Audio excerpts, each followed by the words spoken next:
I can definitely say like the events of that day have changed my life and molded me into who I am today. And it's a blessing and a curse in some senses. So that's the way I like to look at it. Find the good in the darkness and stuff like that.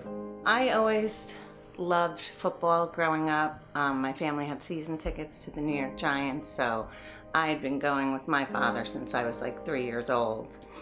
And I started taking Joe when he was 3, and he loved it. I started playing in first grade, I think, and I guess like the reason I got into it is because all my friends started playing. It always gave us something to like look forward to.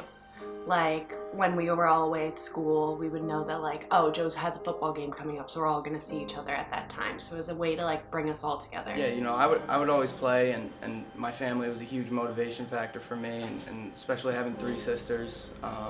They all looked up to me in a way. That was my main goal, make them happy. Football was his outlet.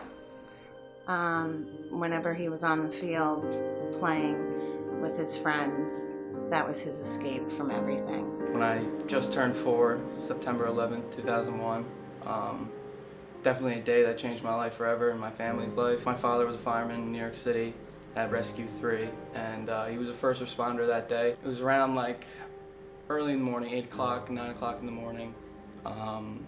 He called my mom. He's like, hey, Kyle, like, we just got a big call downtown. It's gonna be a really big one. I probably won't be home till later tonight. I gotta stay.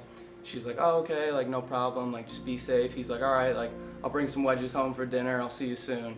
And yeah, that was the last phone call they had. I could only imagine how many people, like, even if someone asks, like, oh, which way is the stairwell? Like, he just points to the stairwell. Like, that's saving someone's life, in a situation like that. And, knowing that he died doing something that he loved, he wouldn't want to go out any other way.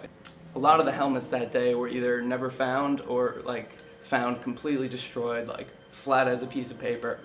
And his was actually found like 10 blocks away at a church. It was completely like untouched. The craziest thing. Like aside from one scratch on the helmet, it looks like a brand new helmet. My mom told us stories of my younger sister Shannon. She would just go up to my mom like, hey mom, when's dad coming home? And she kept having to explain like, he's not coming home.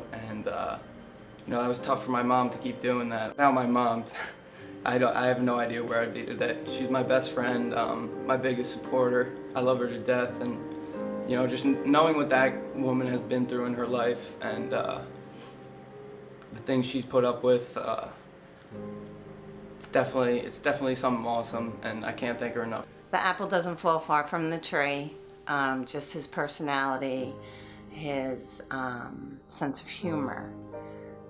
He always finds the good in things. He wasn't just a brother, he was the only man figure in our house. I felt like it was always my job to, lighten the mood, make people smile, make them forget about all the stuff that was going on, and, just find the best in every situation that you can.